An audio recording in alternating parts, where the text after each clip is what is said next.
Lots been going on. The first quarter here has already gone, and let's just start by talking about the most immediate stuff. The International Network of Michelin Cities is coming up. For people who have no idea what this is about, kind of give them in a nutshell what we're talking about. Yes, we host the first U.S. conference of the International Network of Michelin Cities. And the city got involved in this in 2017 when we were invited to Clermont-Ferrand, France, which is the international headquarters of Michelin. So the mayor of Clermont-Ferrand had the idea that he would invite cities across the globe who had a Michelin presence. And guess what? We've got a pretty heavy Michelin presence here in Anderson in upstate South Carolina. And so we decided to go, we took a delegation to visit France, and we were impressed by the workshops and the overall theme of the conference. The second one is a biannual event. We went to the second one. Did not go to the third one. It was right at the end of COVID. It was in Mexico, and so we're not really sure if we should or if we could travel and that type of thing. But at the third conference, they opened up the nominations for the fourth conference. And I thought that maybe we were in a position to host that conference. We had just opened the hotel, the Home 2 Suites. Had a lot of things happening downtown, from downtown central. I thought that, you know, we had a lot to offer, not only in Anderson, but the upstate South Carolina. Michelin's North American headquarters is in Greenville. We had a lot of things going on. So I told our folks here at the city, let's apply. And we applied and we won. And so this is the first time it'd be happening in the U.S. We expect probably right at 200 travelers, total people to attend the conference. I think we probably are up to, I think 6 or 7 different countries right now that will send delegations anywhere from 2 people to 10 people. And so it starts with a welcoming on Monday. The official conference goes from Tuesday to Thursday. The participants would probably leave Friday. And how will this benefit the city and the county having this event here? I think it puts the spotlight, number one, on the city of Anderson and the city hosting this. I think we've been very intentional about the presence of international companies within our county. When you look at Michelin and Bosch and certain other international, the total footprint. I think we have more than any other place in the state. Last time I looked, it's like 21 countries and 51 or 52 companies. That's a lot of international investment. So it makes sense for us to host an international conference. It makes sense in regards to the South Carolina, the state of South Carolina. The Commerce Department has fully embraced this, from a lot of different, from funding to support. And so any type of exposure that we could give our entire state, not only our city of the upstate of South Carolina, but this would be involving the entire state. And so and it never hurts to have people who will be coming from all parts of the world to see this. We've seen it. We had a pre-conference last year and had 20 or so people here in town from other parts of the world. I think about some of the new folks we met in Canada that just fell in love with upstate South Carolina. And like you just mentioned, the South Carolina Department of Commerce is providing a lot of the funding for this. It's not a lot of money having to come out of the city's coffers, right? No. I mean, and that was in the Commerce Department. They fund things that, from an economic development point of view, make sense for our state. And so, this makes sense for not only our community, but for the state. And right on the heels of that, got the Anderson Soiree. Yeah, I mean, directly a week, I think, after that. And so this will be our third soiree since the hibernation, so to speak. It's obviously, it is a community driven event by volunteers that sit on that committee. The city of Anderson, we support it fully in the infrastructure part of it, and hopefully putting things together as far as stage and enforcement and law enforcement and so forth. But it's very exciting. I think they have the agenda is very robust to build on what happened over the last not only last year, the year before. They keep making improvements. Entertainment's top notch. We have a couple of different venues, but the main performer is being inducted into the state's Hall of Fame and is very well known in that field. And so Josh Turner, that you're talking about, that's the first real headline act y'all have had for soiree, right? I mean, Yes. in terms of bringing in big. Yeah, and we, the committee was very intentional about getting this headline, and so I think the people who come to the soiree, not only for this event, but for some of the other things that go along with this. And like you said, you get a lot of input. What kind of feedback did you get from downtown merchants and people about how to make this year's better? Well, you always look at that feedback just to be somewhat more intentional about not maybe isolating certain parts. And sometimes that's obviously unintentional, but sometimes the reality of it is that we probably could have done a better job in that regard. I think we've been very lucky with the weather, knock on wood, the last 2 years. We hope to do that again. Crowd control is always important in making sure you get a good flow of pedestrian as they walk from venue to venue.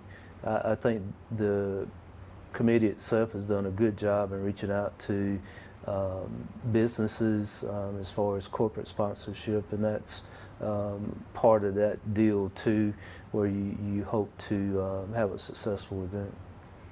And it looks like a lot more, just from the schedule I've seen, more music all the way around this year, more performing music than. Yeah, I mean, even last year, I think that was some of the, when you look at our community, we have a lot of talented people in our community, from the AU, them being the School of Performing Arts, South Carolina School of Performing Arts, to some of the other music venues that really showcase our community.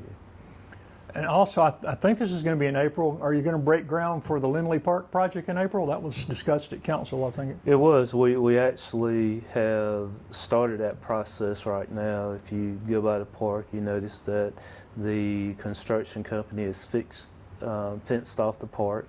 We are removing some of the infrastructure within that park from playground equipment. We had 2 ball fields there, and so we're disassembling some of the fences there. It's almost a $14 million project, and it takes a combination of a lot of different things, just like in the Linley Park above what I call Upper Linley. That project was, number one, it was a stormwater project, and this project, I think $4 million of that project will be the aspect of making Whitney Creek, removing the concrete culverts in that creek to make it a more of what it was intended to be, what people maybe remember that creek to be. I think that's pretty cool.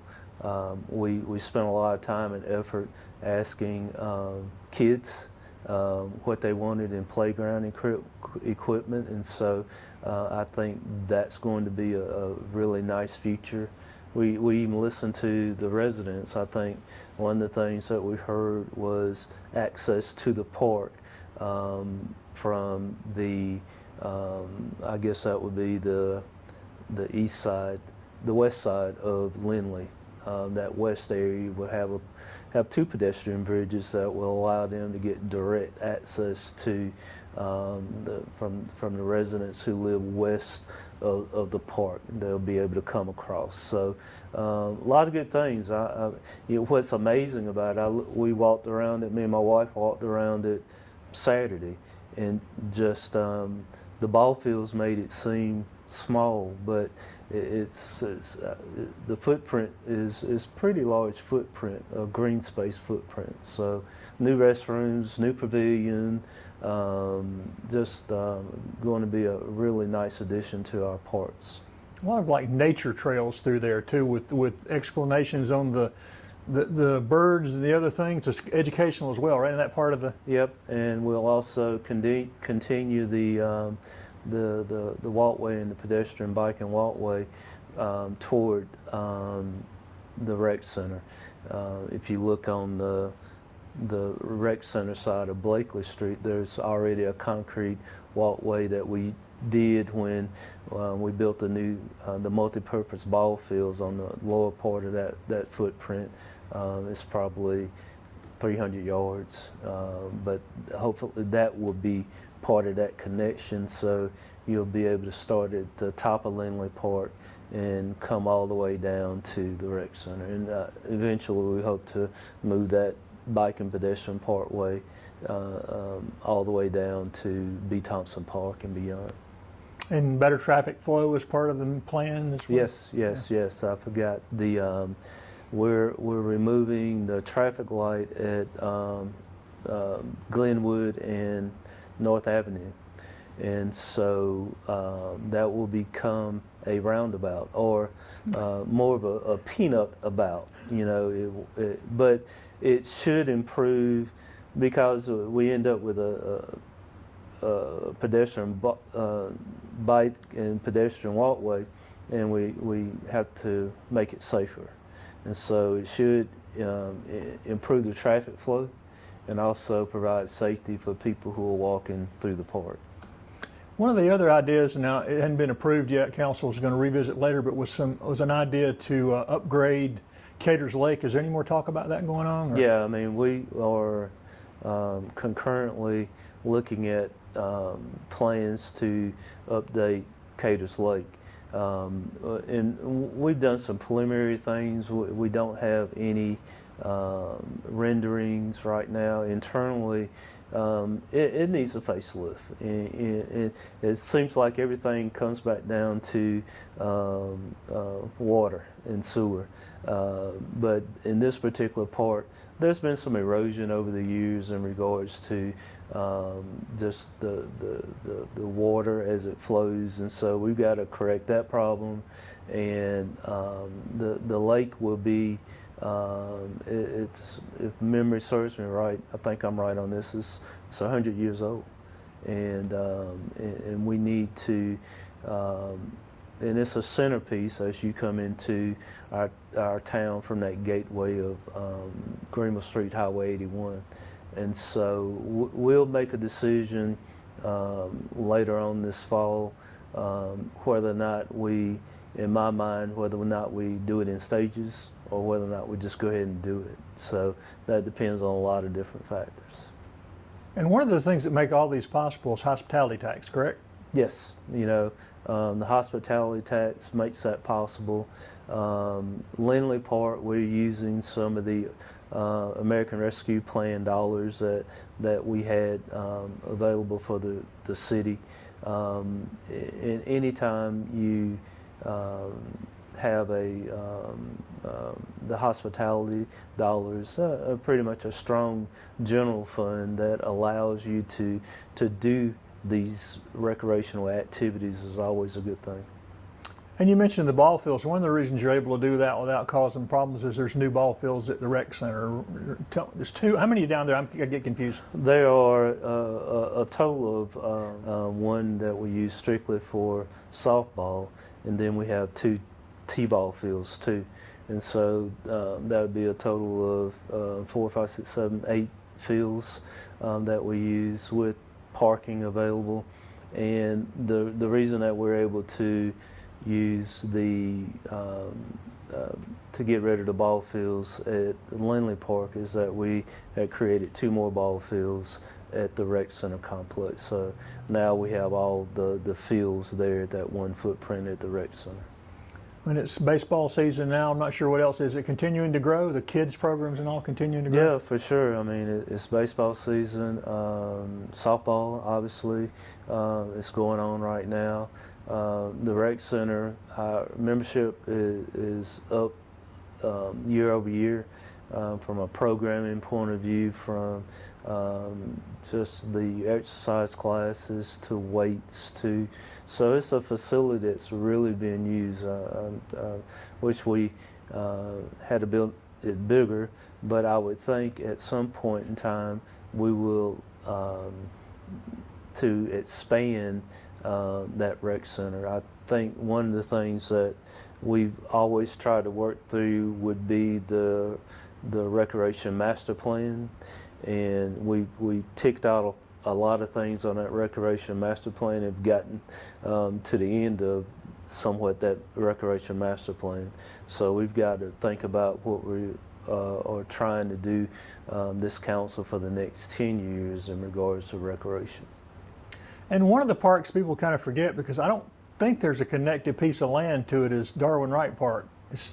It's outside the city limits, right? It is outside the city limits. Do y'all have any plans there? You know, we have a plan for everything, but you know, they probably the bigger thing is within that plan we would have upgrades of the shelters, and they probably need some use as far as some updating.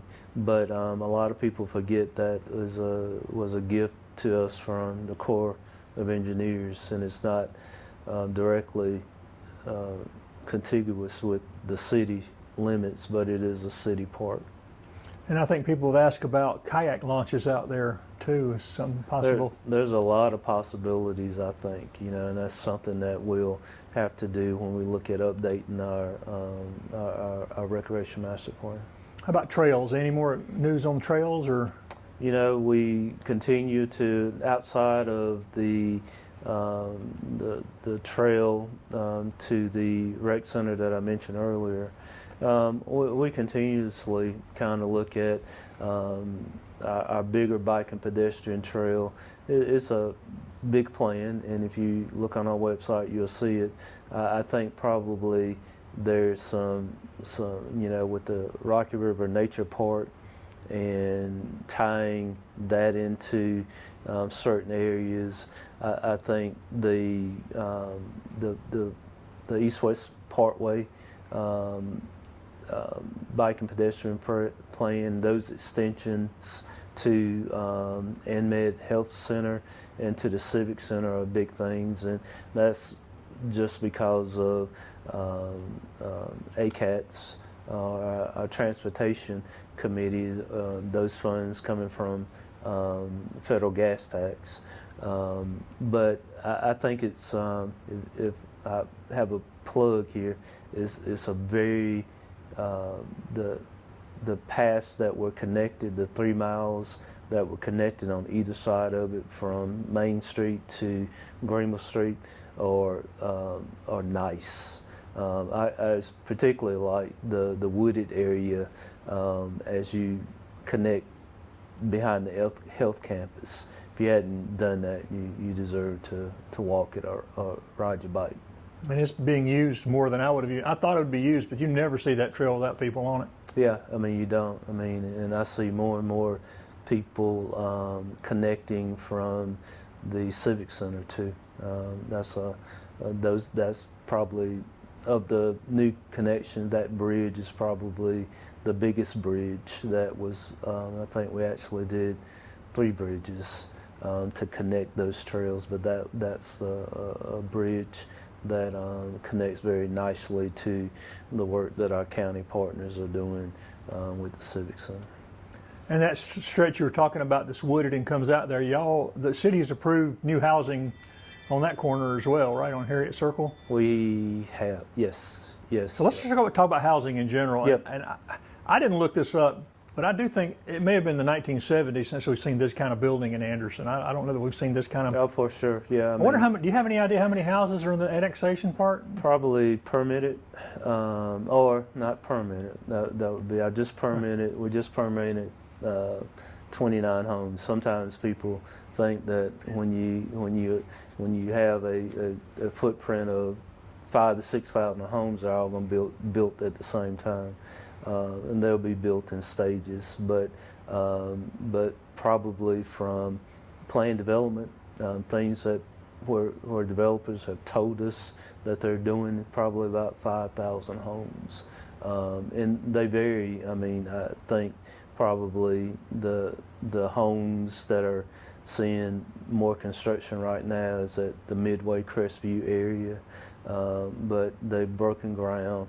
on the Belton Highway for development too, and so there are 2 developments out there that are hopefully in the planning stages. There's one on 29 North as you going toward the jockey lot, and so we have those plans, but I think probably where dirt is being pushed right now is Midway Crestview and also on the Belton Highway. And the two roundabouts right there close to each other are supposed to help with traffic flow by the end of next year. I think it's their plan. I think so. I think probably the DOT has pushed that timeline up a little bit. There's a traffic circle that will tie in a little bit above the middle school, and also at Midway and Crestview. I know there's tremendous pressure there doing school hours between going to school, after school, and I think not doing anything is not good. We've got to do something, but I think the timing of those intersections will help the traffic flow during school hours. Has there been any other economic development news that you can think of we need to talk about? I think probably just as we come out of developers or looking very closely at the Fed's, the Federal Reserve's interest rate. I think a lot of development was paused during that point in time because of interest rates. But we still have the Thunderbird is I think ready to open. I think they've advertised that they're looking, and I think that's 1 and 2 bedroom apartments that will have a little niche there in downtown. We still have on the books the Chemtech property that is they permitted. They say they have their financing. They just need to start moving dirt. I think that would be important. The city still has some interest in some workforce development housing at the Murray Franklin site that I think would be needed for our community, because that workforce development is based on your adjusted gross median income of a family. And so it's a market rate, but depending on what your adjusted gross income is, those rents fluctuate because of that. So I think that could be a big boost for housing. And Chemtex as well, right? That's going to Yeah. be mixed housing, apartments, retail. Apartments, yeah, and there could be some retail. So 1, 2, 3 bedroom apartments with amenities. And I know this is the county, but they're working on the Equinox over there, so you'd have a pretty good growth of city that way if Oh, for sure. everything Yeah. gets cleaned up. So there's a lot of good things happening in the community. Downtown development, what's the city and council doing? I noticed there seem to be a lot of storefronts empty downtown, especially going north from the courthouse. I mean, on both sides of the road, there seems to be a lot of nice places. Mm-hmm. What's the city doing to get people into those? Well, the city we're in a position where we want to make sure that we have the proper infrastructure in place for the private sector to move on that. I do think I've noticed the construction, the expansion of Mackey's is underway. And so they are taking over space next door to them to expand their footprint. Very encouraged with the North Park Commons development, Magnetic South, the European Bistro, that area continues. That green space there helps too. That green space helps. We took the Fickle Palette went in a existing space. I'm very excited about. I've always talked about how we're trying to expand the footprint of downtown, and not only east-west but north-south.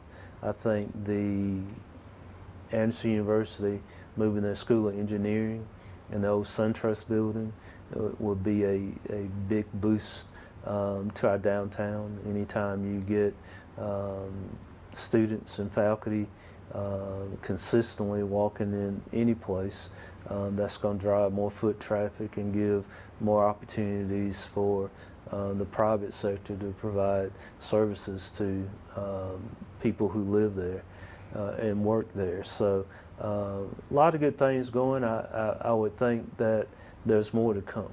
And you've mentioned this to me before, that it needs to be revisited. I think you said every 6 months. If those things start happening, more parking is going to be needed again, right? Yeah, parking is always a moving target. You can feel it now.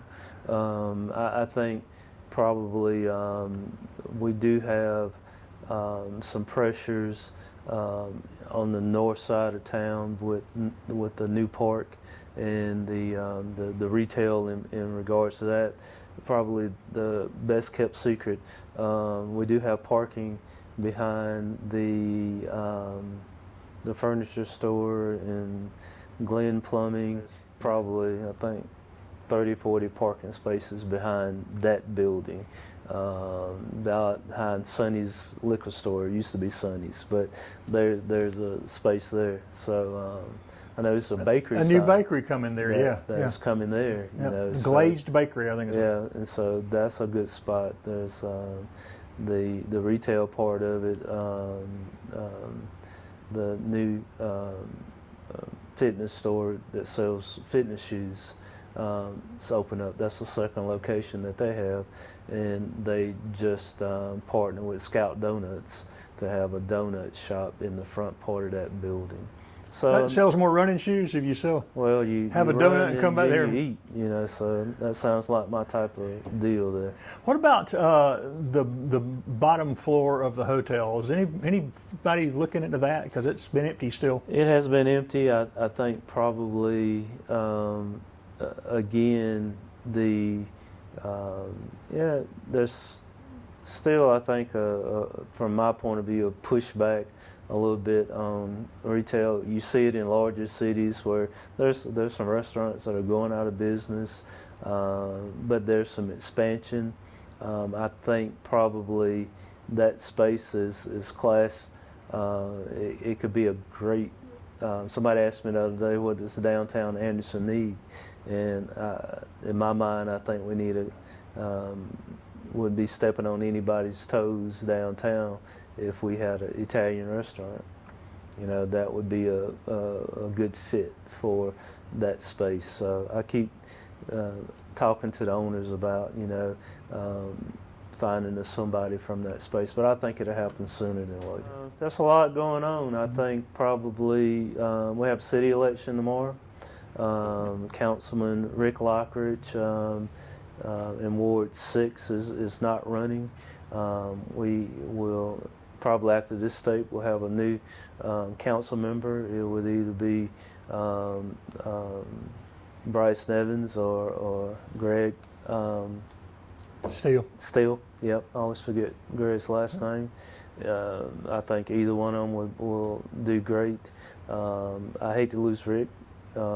He's been such a steady force on our council.